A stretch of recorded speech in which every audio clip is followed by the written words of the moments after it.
કર્ણવતી નામના નગરનો રાજા કર્ણદેવ ખૂબ જ અહંકારી અને ભોગવિલાસી હતો. તેના અભિમાન અને ભોગવિલાસ કોઈ પાર ન હતો. તેને કમલાવતી નામની એક ગુણવંતી અને ચરિત્રશીલ પત્ની હતી.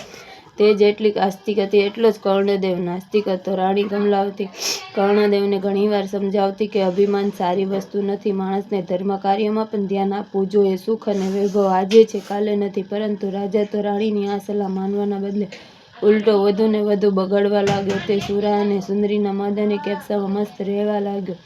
એક દિવસ નિરાશ રાણી મહેલના ઝૂરખા પર ઊભી હતી. ત્યાં તેને થોડી દૂર નદી કિનારે કેટલીક સ્ત્રીઓને ભેગી મળી કંઈક વ્રત કરતી જોઈ. તેણે દાસીને બોલાવી તે સ્ત્રીઓ શું કરી રહી છે તે જાણી લેવા મોકલી.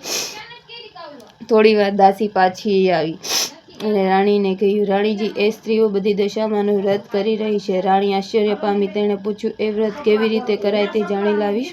હા, તેમણે કહ્યું કે અમે સૂતરના 10 તારણા લઈએ છીએ, તેને કંકુથી રંગીએ છીએ, વળી તેની 10 ગાંઠો વાળીએ છીએ, વળી દશામાતાની માટીની મૂર્તિ બનાવી તેની પૂજા કરીએ છીએ. આ સાંભળી અને રાણીને પણ દશામાનું વ્રત કરવાનું મન થયું.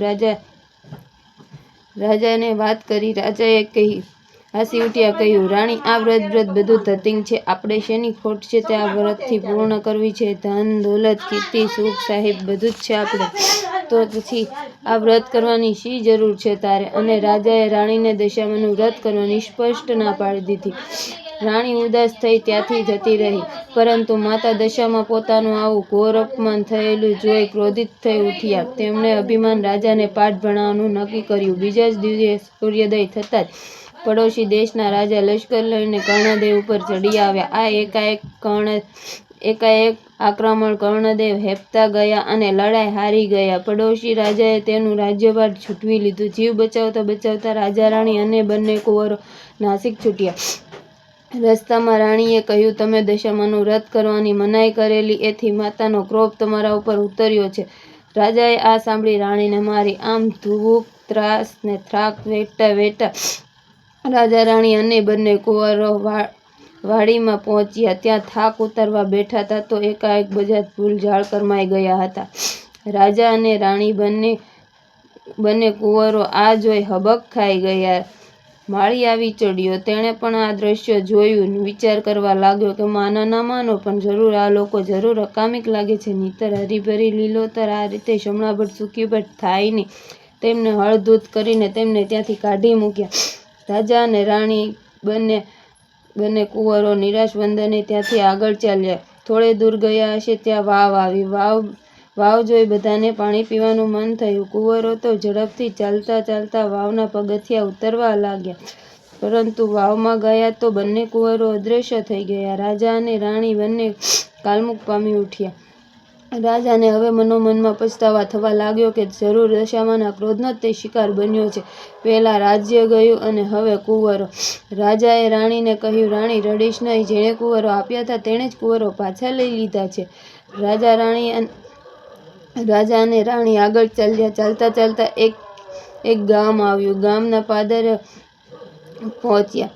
રાજા આનંદિત થઈ ઉઠ્યો અને રાણીને કહ્યું, આ તો મારી બહેનનું ગામ છે. ચાલ મારી બહેનને ત્યાં મળવા જઈએ. રાજાએ એક માણસને બોલાવ્યો. પોતાના આગમનનો સંદેશો આપવા બહેનને ત્યાં મોકલ્યો. બહેનને પણ પોતાના ભાઈ ભાભીના માટે પિત્તળના ઘડામાં સુખડી ભરી મોકલાવી. એ ઘડામાં એક સોનાનું સાંકળું પણ હતું. રાજાએ ઘડામાં જોયું તો સુખડીની જગ્યાએ કોલસા અને સાંકળાની જગ્યાએ ફૂફાડા મારતો કાળોતર નાગ હતો. આ જોઈ રાજા ક્રોધિત રાતોપીળો થઈ ગયો. તેના માનવામાં જ ન આવ્યું કે તેની સગી બહેન તેની માટે કોલસા અને સાપ મોકલાવ્યો હતો.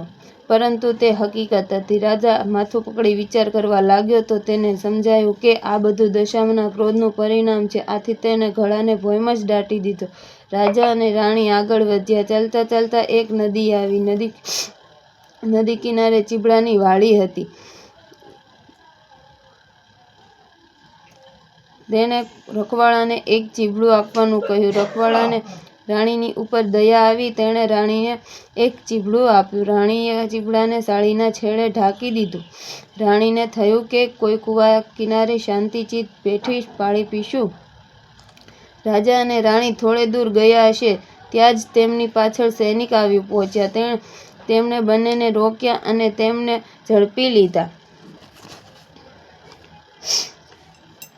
તેમણે રાણીની સાડીના છેડે ઢાંકેલું નાસી ગયેલું રાજકુંવરનું માથું સંતાડેલું મળી આવ્યું. મા દશામાના ક્રોધના લીધે રખવાલે આપે ચીબડું માથું બની ગયું હતું. સૈનિકોને ક્રોધિત ભરાયા અને તેમને દોરડેથી બાંધી દીધા. રાજાની સામે લઈ ગયા. રાજાએ પણ તાત્કાલિક જેલમાં પૂરવાનો આદેશ કર્યો. જેલમાં બેઠા બેઠા રાજા રાણી આ ઘટના ઉપર શાંતિચિત્ત વિચાર કરવા લાગ્યા તો તેમને ખાતરી થઈ ગઈ કે જે કાંઈ બનાવ બની રહ્યા હતા તે બધા દશામાના ક્રોધના જ લીધે બની રહ્યા હતા. તેથી હવે યેનકેટ પ્રકારે દશામાના ક્રોધને તો શાંત પાડવાનો જ રહેશે. આથી દશામાને રીઝવવા રાણીએ તેમની તપસ્યા શરૂ કરી. 10 દિવસ સુધી રાજા રાણીએ માના નામના જપ કર્યા અને નકોડા ઉપવાસ કરી માની માનસિક સેવા પૂજા કરી. પોતે કરેલી ભૂલોની ક્ષમા કરવા માની યાચના કરી. રાજા રાણીની હાર્દિક ભક્તિ જોઈ મા દશામાં તેમની ઉપર પ્રસન્ન થયા અને તેમને સપનામાં દર્શન દીધા અને આશ્વાસન આપ્યું કે ચિંતા કરશો નહીં, સૌ સારાવાના થશે. બીજા દિવસે શત્રુ રાજાને સપનામાં આવી મા દશામાએ કહ્યું, હે રાજન, તે નિર્દોષ પતિ પત્નીને વગર વિચારે જેલમાં પૂર્યા છે. તેથી કાલે સવારે તું તેમને છોડી મૂકજે, નહીંતર તારું સર્વનાશ થશે. અને હા, તારો કુંવર રિસાઈને જતો રહ્યો છે, એ હજી જીવે છે. તે સવારે ત્યાં આવી જશે. સવારે કુંવર શત્રુકુળમાં પાછો આવી જતા શત્રુ રાજા રાણીને જેલમાંથી છોડી મૂક્યા. રાજા રાણી દશામાતાના આભાર માનતા અને ગુણ ગાતા ગાતા આગળ ચાલ્યા અને બહેનને ગામ આવી પહોંચ્યા. રાજાને પેલો જમીનમાં દાટેલો ઘડો યાદ આવ્યો. જમીન ખોદી ઘડો બહાર કાઢ્યો અને અંદર જોયું તો સુખડી અને સોનાનું સાંકળું મળી આવ્યું. બહેનને પણ પોતાના ભાઈ ભાભીના આગમનની ખૂબ જ પડી હતી તો ભાઈ ભાભીને લેવા સામે આવી. થોડા દિવસ પોતાને ત્યાં રાખ્યા.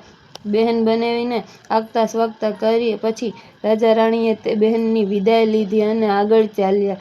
તેઓને પેલી વાવ પાસે આવી પહોંચ્યા જ્યાં તેમના બંને કુંવરો અદૃશ્ય થઈ ગયા હતા. વાવમાં ગયા તો એક ડોશીમા તે બંને કુંવરોને લઈને તેમની રાહ જોઈ ઊભા હતા. રાજાએ પૂછ્યું, આ કુંવરો ક્યાંથી મળ્યા છે? જવાબમાં દશામાતાએ તેમનું અસલ સ્વરૂપ પ્રકટ કર્યું અને રાજા રાણીને આશીર્વાદ આપ્યા અને કહ્યું, હે રાજન, તારી રાણીની ભક્તિથી હું પ્રસન્નિત થઈ છું. તેથી ધર્મપ્રયત્ન અત્યંત પ્રસન્નિત છે. પણ તું પણ હવે તો સુધરી ગયો છે ને? જા, તારું જૂઠવાઈ ગયેલું રાજ્ય તને પાછું મળશે. દશામાની કૃપાથી રાજા ગદગદિત થઈ ગયો અને તેમના પગે પડી કહ્યું, મા, તમે તો દયાળુ છો, તમારી મહિમા અપરંપાર છે. તમારી કસોટી પર પામવું માનવી માટે કઠિન છે. તેથી મા, સૌની ઉપર દયાની દ્રષ્ટિ રાખજો.